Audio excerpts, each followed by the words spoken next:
vamos repercutir aqui as notícias do campo político, do campo jurídico, muita coisa acontecendo no Brasil. E o nosso convidado é o Jorge Rubem Folena de Oliveira, advogado, doutor em ciência política, membro do Instituto dos Advogados Brasileiros. Olá, Folena, bom dia.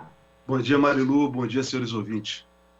Bom, Folena, prazer em recebê-lo mais uma vez. E vamos começar aqui pela CPI. Folena, hoje a CPI da Covid vai votar os requerimentos de pedidos de informação, quebras de sigilo, convocações.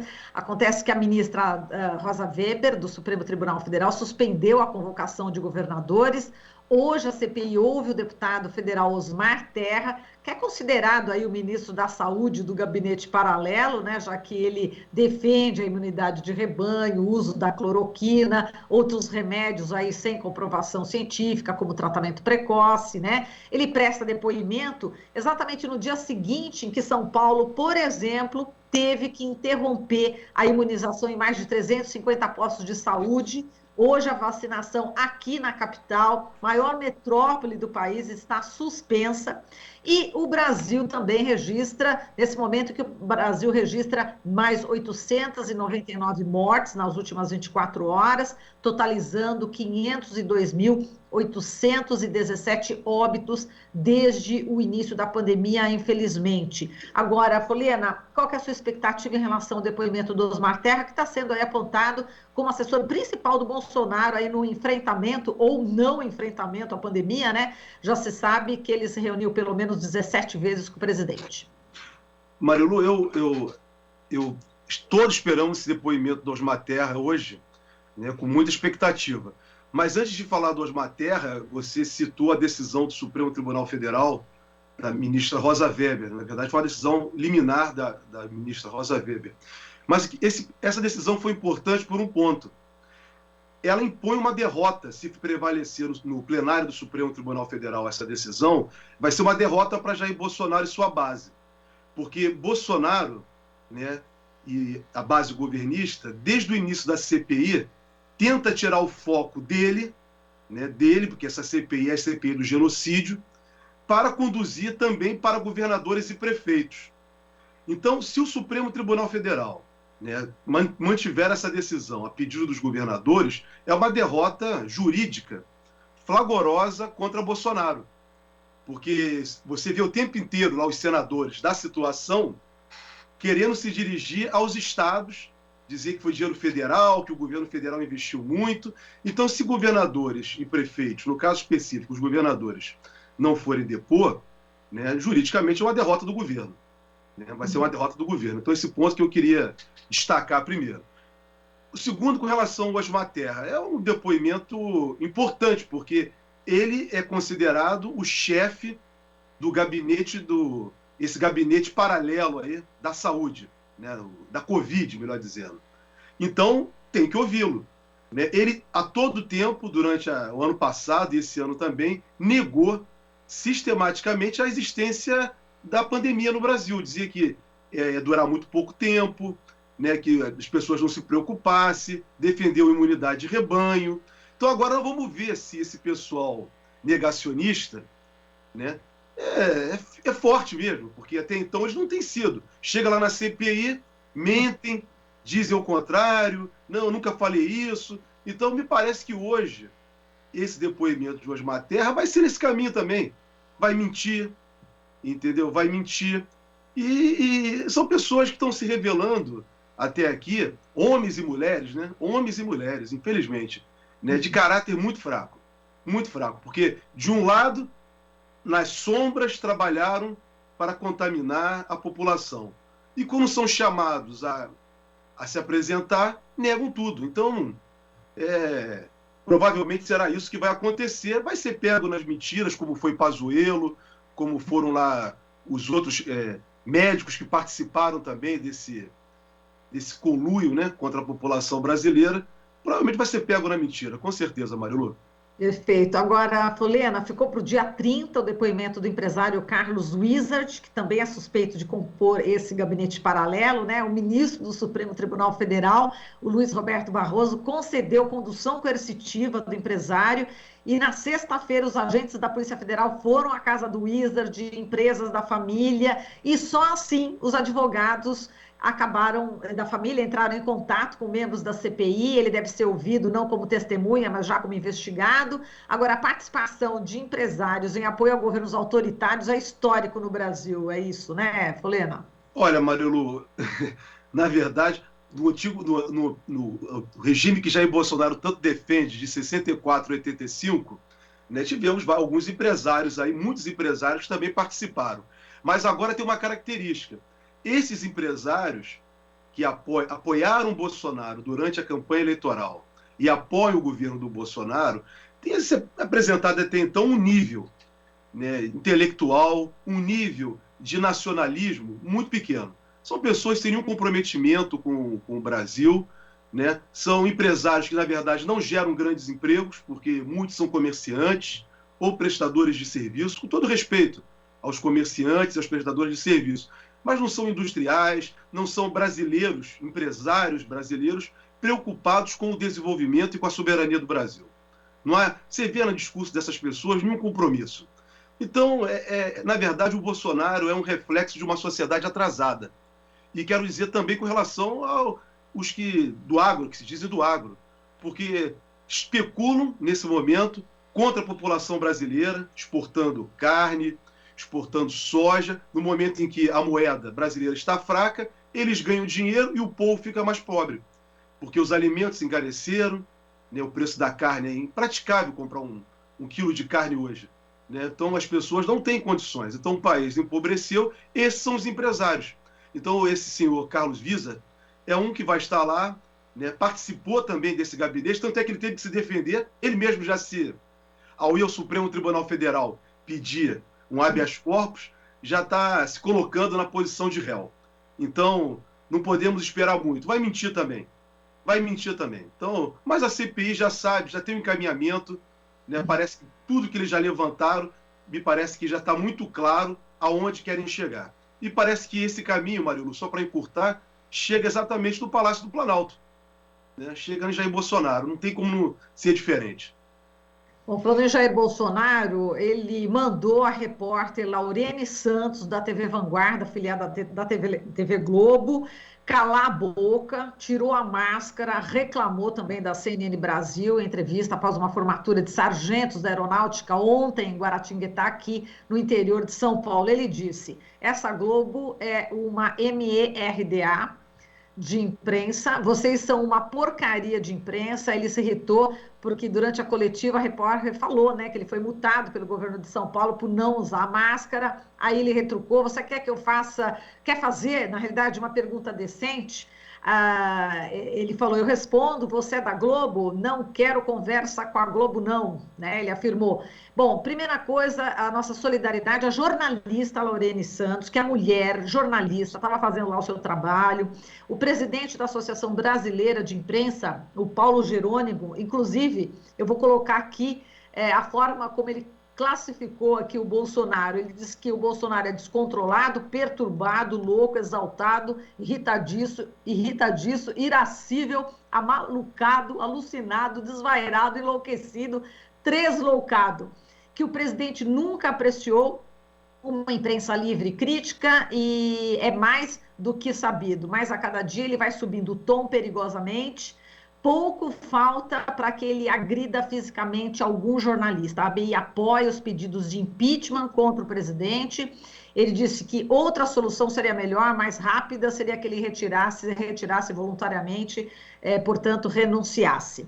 Como é que você viu esse episódio lamentável, mais um do presidente? Marilu, o Paulo Jerônimo, o Pajé, já sintetizou tudo sobre esse episódio de ontem e episódios anteriores contra a imprensa, a começar com aquele cercadinho, lá em que sistematicamente Bolsonaro ofendeu, né, a liberdade de imprensa, inclusive utilizando um palhaço, há um tempo atrás, né, uma caricatura dele mesmo, de palhaço, né, ofendendo a imprensa. Então, o Bolsonaro é um sujeito que não respeita a democracia. Ele mesmo se coloca o tempo inteiro. Ele nunca negou ser um amante da democracia. Ao contrário, ele é um homem que defende a ditadura. O que se esperar de um homem desse? Um homem que defende a ditadura, defende a tortura, todos os princípios universais, né, dos direitos humanos, esse homem se coloca ao contrário.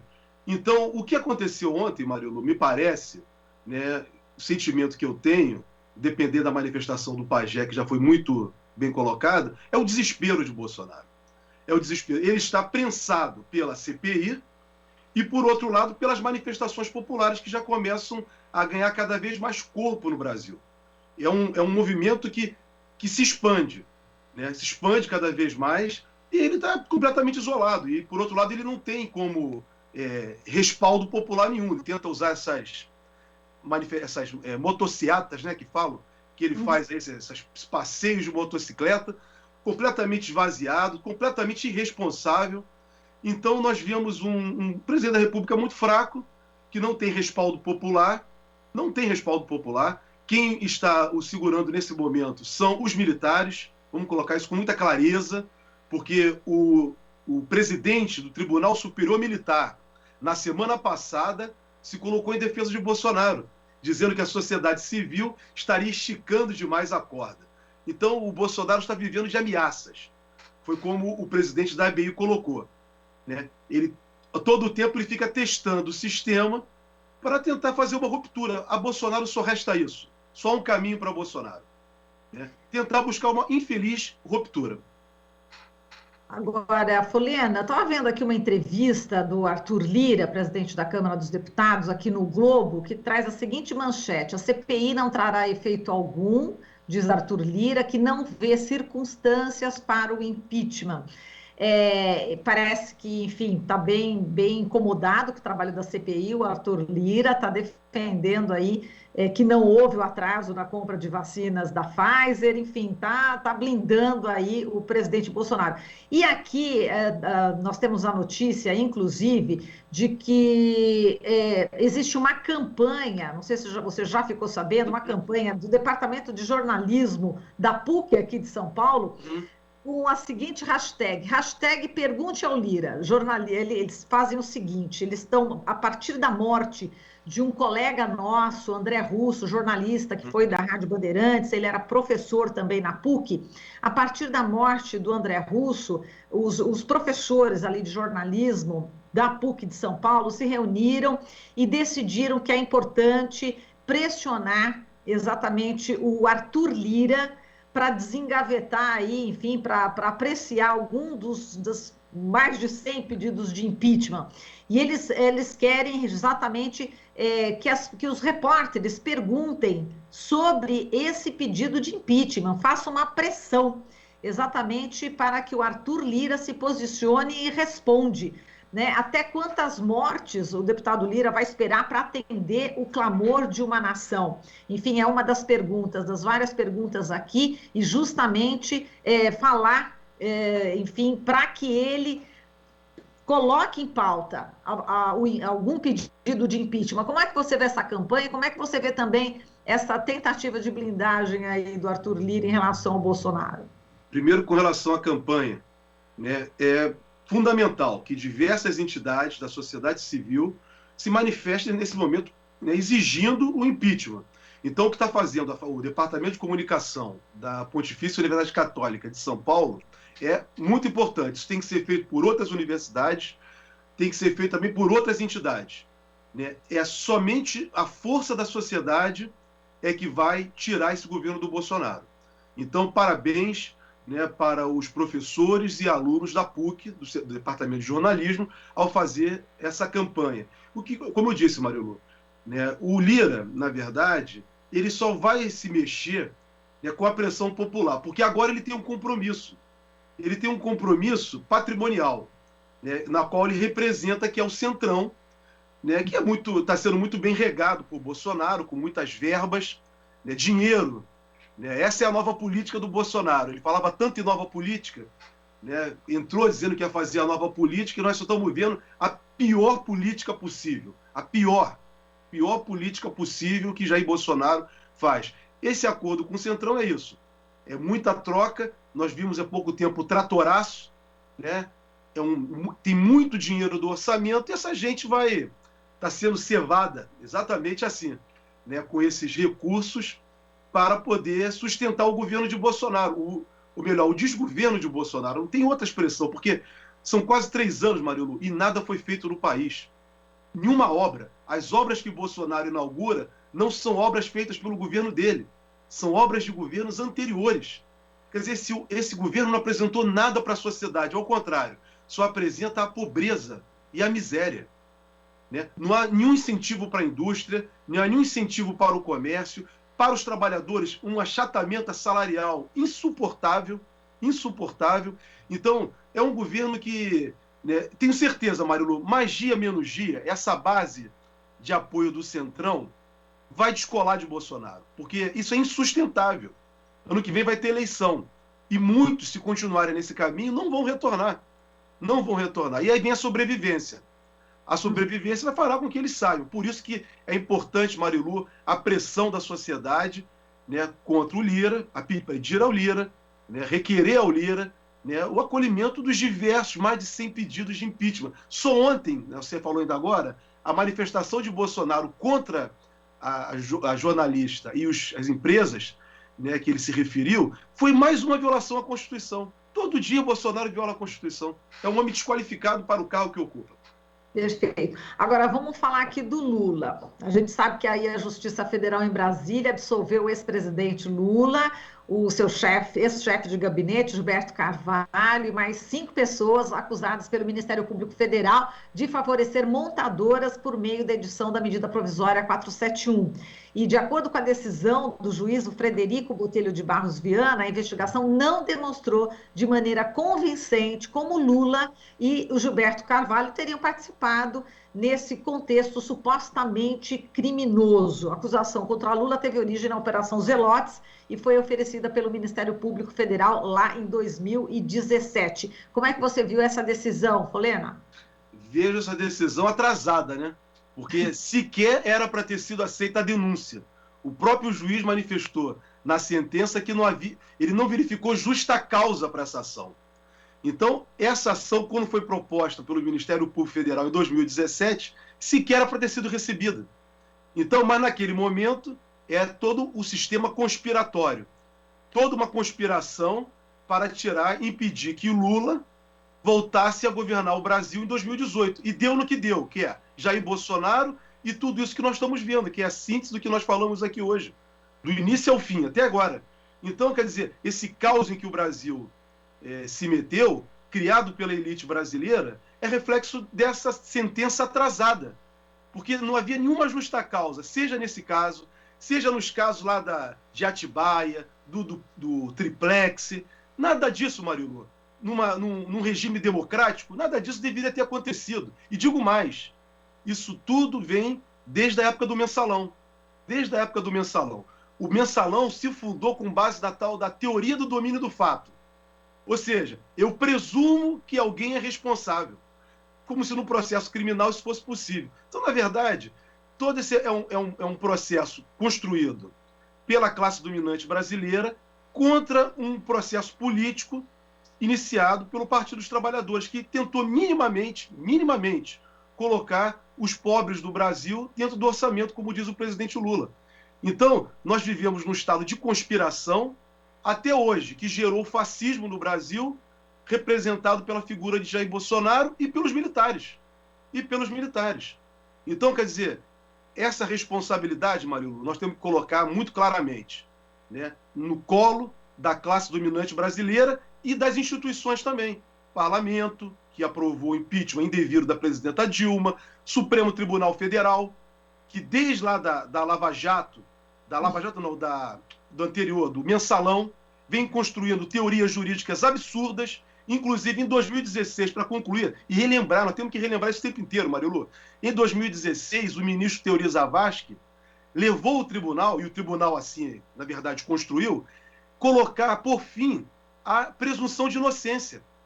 Em março de 2016. Por que isso? Era o tempo que eles precisavam para que o Lula não participasse da eleição de 2018. Você veja, em março de 2016, o Supremo Tribunal Federal passou a admitir a prisão em segunda instância, sem o término do processo até o fim, sem a chamada presunção de inocência. Muito bem.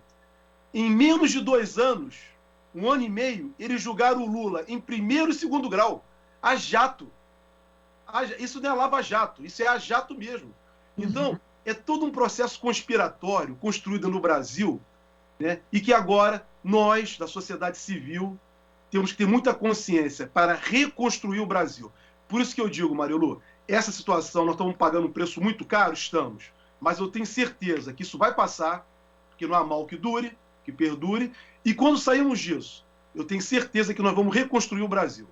Um Brasil com novas instituições políticas, um Brasil participativo, um Brasil em que o racismo, a desigualdade deixe de existir da maneira que existe hoje. O preconceito, a indiferença e o descaso, representado, Marilu, nesse momento, pelas mais de 500 mil pessoas mortas. As pessoas estão morrendo, mais de 2 mil pessoas, a média móvel, de morte pela Covid, e está tudo banalizado.